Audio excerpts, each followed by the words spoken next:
어떤 한 소년이 있었습니다. 이 소년이 집을 나서서 길을 가다가 우연히 길거리에 떨어져 있는 동전 500원짜리를 주었습니다.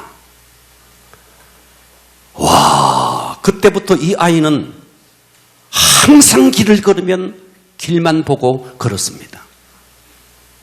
그 어린 초등학생 아이에게 500원이라는 돈은 큰 돈이었습니다. 이게 웬 횡재냐. 예, 이제 그때부터 길을 걸을 때 항상 땅바닥만 보고 걷는 거예요. 어디에 돈이 흘러져 있지 않나. 예. 그러다가 이 친구는 얼마나 많이 500원짜리만 수천 개를 주었어요. 주인이 없는 100원짜리 아주 막 엄청나게 주었어요.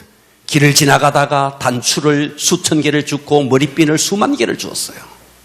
그래서 주워온 그것을 이 아이의 방에다가 다 채워놨더니 세월이 지나갔더니 어떤 일이 벌어졌느냐 하니까 이 아이의 방은 그야말로 잡동사니들로 가득 채워져 있었습니다. 도대체 머리핀 그게 뭐라고? 도대체 단추 그게 뭐라고? 이 아이는 평생 땅만 보고 걸었던 거예요. 그래서 이 아이는 그렇게 자질구레한 것들을 주느라 정작 자기에게 너무나 중요한 것들을 잃어버렸습니다. 맑고도 푸른 하늘, 아름다운 산들을 한 번도 쳐다본 적이 없어요. 비가 오고 난 이후에 개인 그 하늘에 아름답게 펼쳐지는 무지개를 한 번도 이 아이는 본 적이 없어요. 새들의 노래소리를 들은 적이 없고 주변의 소중한 사람들과 한번 따뜻하게 눈인사를 한 번도 해본 적이 없어요. 도대체 잡동사니 그게 뭐라고, 머리핀 그게 뭐라고, 단추 그게 뭐라고, 그거 주느라고 하늘의 별들도 지저귀는 새들도 이웃들과도 노래 한번 대화 한번 하지 않고 평생을 땅만 보고 걸었던 것입니다. 자, 좀 전에 제가 이런 말씀을 드리지만 이 소년을 우리가 과연 비난할 수 있을까요? 도대체 나라는 존재가 뭐예요? 나라는 존재는 어떤 존재인가? 나는 도대체 어디서 왔는가? 나는 이 땅에 왜 사는가? 여러분 한번 생각해 보셨어요? 나는 왜 살고 우리가 언젠가 70이고 80이고 요즘은 100세라 그러니 언젠가는 죽어요. 우리 조상들이 갔던 그 길을 우리는 반드시 가게 됩니다.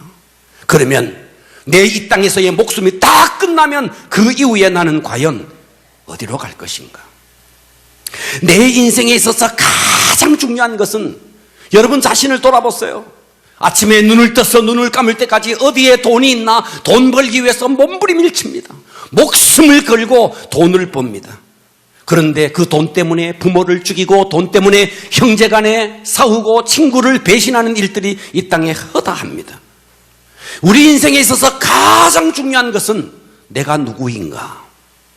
나는 과연 어디서 왔는가? 나는 과연 이 땅에서 왜 사는가? 왜 밥을 먹고 사는가? 그리고 언젠가 우리는 갈 텐데 죽고 난 이후에 과연 천국이라는 것이 과연 있는가? 지옥이라는 것이 과연 있는가? 우리는 돈 벌기에 바빴어. 이와 같은 것들을 한 번도 생각해 보지 않고 살았습니다. 그와 같이 산 우리가 평생을 땅바닥을 보면서 머리핀을 줍고 평생을 땅을 보면서 동전을 주었던 그 소년을 비난할 자격이 있느냐 이 말이에요.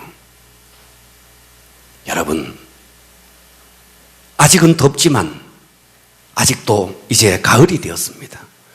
이제 이 가을에 우리가 한번 이것을 좀 생각해 봤으면 좋겠어요. 여러분들이 지금까지 살아오면서 40을 살든 50을 살든 60을 살든 우리가 지금까지 살아오면서 나는 나의 과거를 돌아보면서 나는 내 인생에 만족한다. 나는 정말 내 인생에 만족한다. 더 이상 이보다 더 행복할 수는 없었다 하는 분이 과연 이 자리에 계신다면 지금처럼 사십시오. 그렇게 살면 됩니다. 그러나 솔직히 나는 내 인생에 만족할 수 없었다. 그런데 인생이 별 대수냐? 이렇게 살다 죽는 거지. 혹시 우리들 가운데 이런 분이 있다면 오늘 생각을 좀 깊이 해보시고, 혹여라도 우리들 가운데 나는 내 과거 인생을 돌아보니까 정말 후회스럽다, 내 인생을 돌아보니까 탄식밖에 나오지 않는다, 나는 정말 내 인생을 한번 새롭게 살고 싶다, 새로운 인생을 살고 싶다, 그런 분이 만일 이 자리에 계신다면 오늘의 말씀을 좀 잘 들으시고 은혜 받았으면 좋겠습니다. 할렐루야. 여러분, 이 세상은요, 가슴 아픈 소리들로 가득 차 있습니다. 여러분들이 볼 때 대골같이 진 집에서는 항상 행복할 줄 알지만 여러분, 거기도 가슴 아픈 소리가 있습니다.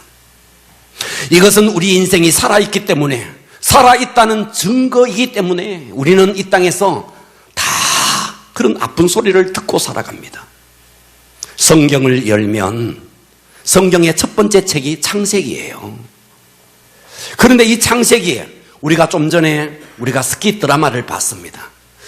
우리는 이 스키 드라마를 보면서 어떤 생각을 하셨는지 모르겠지만 여러분, 이 스키 드라마는 실제로 있었던 사건입니다. 확실한 사건입니다. 할렐루야. 예. 네. 그리고 스키 드라마 속에서 펼쳐지는 그 이야기는 앞으로의 세계 속에서도 그대로 재현될 겁니다. 자, 하나님이 이 천지 만물을 창조했습니다. 그리고 그 창조의 마지막에 우리 인간을 창조했습니다.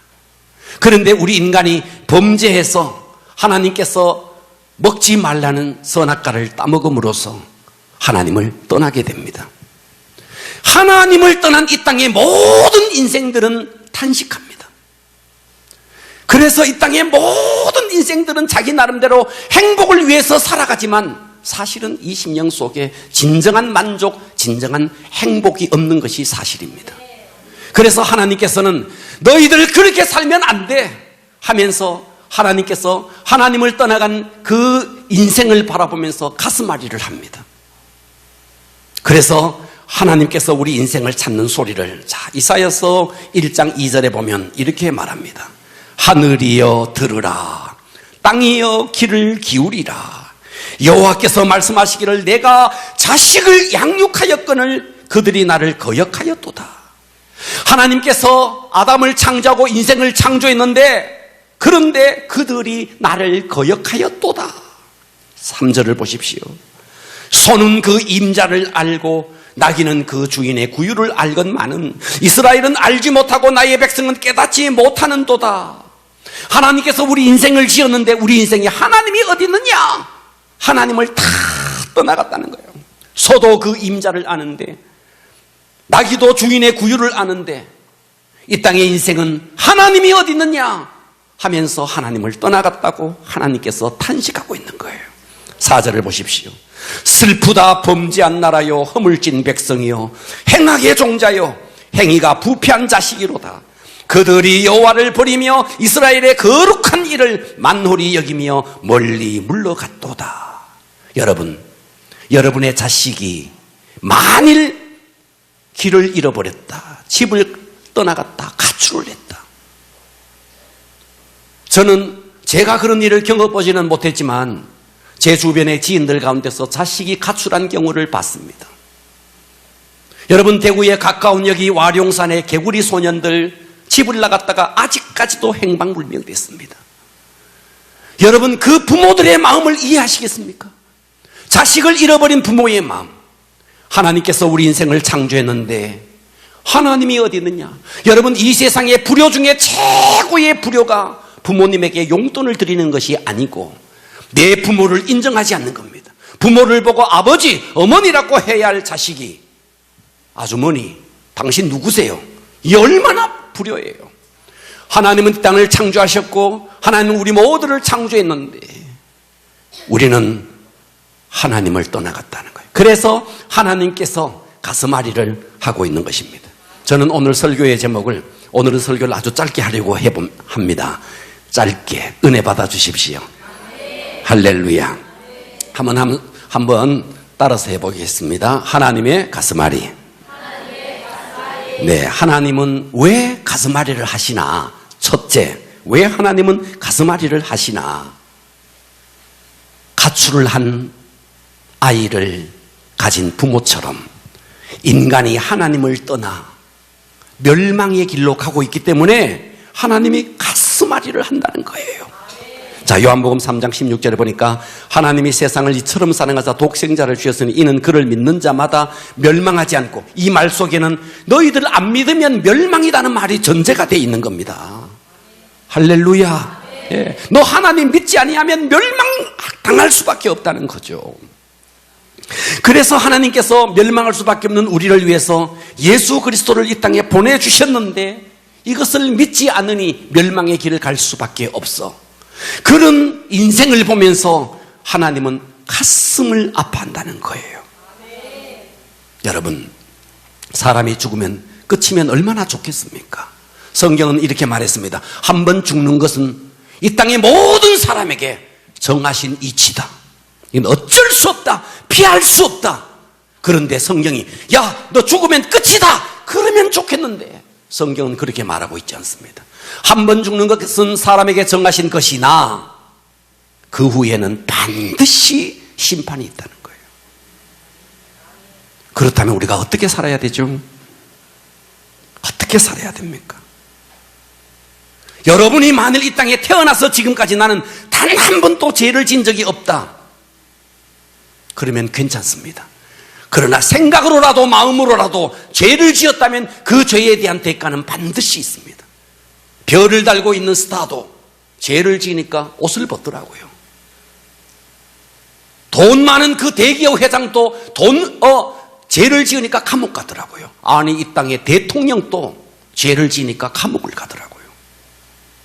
이 땅의 죄는 다 드러난 죄지만 하나님은 우리 속에, 양심 속에 있는 모든 것을 다 감찰하십니다. 내가 만일 이 땅에 태어나서 단 한 번도 생각으로나 마음으로나 나는 죄진 적이 없다 하신 분은요, 그렇게 사셔도 됩니다. 그러나 그렇지 않다면 우리는 이 죄의 문제를 해결해야 됩니다. 저는 지금으로부터 35년 전에 저의 청년 시절에 하나님과 전혀 상관없이 살았습니다. 남들이 다 원하는 출세라는 걸 위해서 살았고, 남들이 다 원하는 돈 벌기 위해서 살았습니다. 성경을 보니까 어쩌면 그렇게 돈을 추구하며 이 땅에 부귀영화를 추구했던 한 사람이 등장하더라고요. 여러분, 솔로몬이라는 사람은요, 여러분 한번 보세요. 솔로몬은 태어나니까 왕자였어요. 아버지가 왕이었어요. 그 부국강병한 이스라엘을 고스란히 물려받았어요. 그리고 솔로몬은 그대로 다윗의 대를 이어서 왕이 됩니다. 왕궁 전체를 금으로 꾸몄습니다. 세상에 솔로몬만큼 이 땅에 누려본 사람이 없어요. 솔로몬의 명령 하나에 모든 종들이 굽신거립니다. 수없는 그 여성들이 말이죠, 오직 그대 솔로몬 오기를 밤마다 가슴을 애타게 기다렸습니다. 돈이 많았어요. 권세 있었어요. 이 땅에 누릴 것 다 누렸던 솔로몬이 그의 인생의 종국에 한마디를 합니다. 이 땅에 내가 다 살아보니까 누릴 만큼 누려보고 가질 만큼 가져보고 원 없이 마셔보고 원 없이 살아봤는데 이 땅은 정말 헛되다. 해 아래서 수고하는 모든 수고가 헛되다. 그러니까 여러분, 3000년 전에 살았던 솔로몬이, 다 누려봤던 솔로몬이 다 누려보고도 헛되다면 우리는 다 누려보지도 못한 우리는요, 솔로몬에게서 교훈을 받으셔야 됩니다. 할렐루야. 인생의 해답은 예수 그리스도십니다. 아멘.